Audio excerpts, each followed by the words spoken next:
これで何度目だろう。真っ黒な宇宙に浮かぶ小さな星の破滅を目の当たりにするのは。映像ならではのやはり壮大なテーマと物語だなというふうに拝見して感動したんですね。とても好きな世界観であったり、生身の身体をどういうふうに AI、その身体を持たないものが見ていくのかということ、そこにすごくフォーカスが当たっていたので、非常に強い興味を持ちました。ですね、本当ダンスシーンはもう何回見ても結構涙腺がよるというか、それはそのシーンだけももちろん大好きなんですけど、やっぱりこの VR 映画のその物語が最終的になんというか、そのダンスによって人とその AI の対話がなされるっていう瞬間なので、そういう物語ありきのものでもあるんですけど、やっぱりダンスのシーンはとても大好きなんですね。もう一つ空間のそのビルの上で歩いていて一人でケイが踊っているシーンとかも全部好きなんですけど、何かその外からコミュニケーションを取る、例えばお母さんと電話をする時の仕草とか、あとやっぱり一番なんか私の中でインパクトなのが鳩が止まるっていう、なんか生き物が崩壊する世界の中で体温を持つ生き物だと私は認識してたんですけど、それがこう飛んできて皮膚的に止まるっていう皮膚感覚を私の中でも止まるっていうキュッてなんか鳥の足がこうね刺さるみたいな感覚を感じながら作ってたんですよ。だからなんかそれがまた飛んでいってしまうっていう、なんかそこにすごく小さいこと一つ一つに監督もそのドラマ作りも全部が注意を注いでいらっしゃるんだなと思って、そういったことを感じながら振りを作るべきなんじゃないかなというふうに思ったんですね。そっちの世界に行きたいと思ったのが最初のインパクトですね。でもすごくやっぱり私たちの生のダンスというのは体の制限と物理的な制限とかいろいろな制限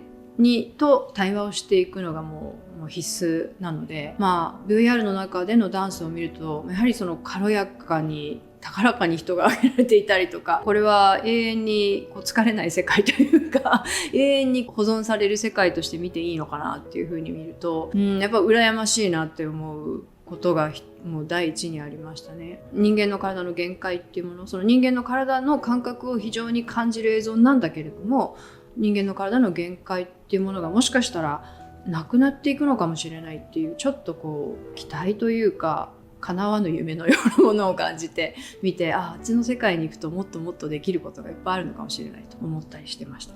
ね。もうただただ大騒ぎしてましたよね。本当にあれがダイレクトなというか正直な感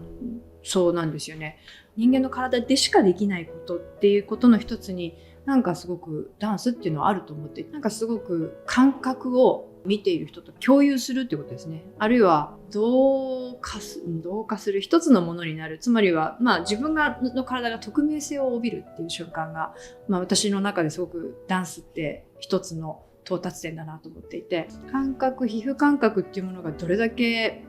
コミュニケーションとかその何かを理解する上で重要かとか、体の感覚が新しいって思う、知らない感覚だって思うことの喜びがどんなものかっていうのをすごく大事にして私はダンスをやってるんですけど、 VR を見た時見て何も触って、ゴーグルで見ている世界だから触ってないんですよね。なんだけれどもその空間の中に立っていて、でそこをちょっと見るとやっぱ怖いってすごく思ったり、手を差し伸べて取るっていう瞬間に何か感じることがあったりとか、誰かに寄っていく時に自分の体も一緒に同行していくというか、一緒にというかその人になっていくっていう、没入していく瞬間がやっぱりすごく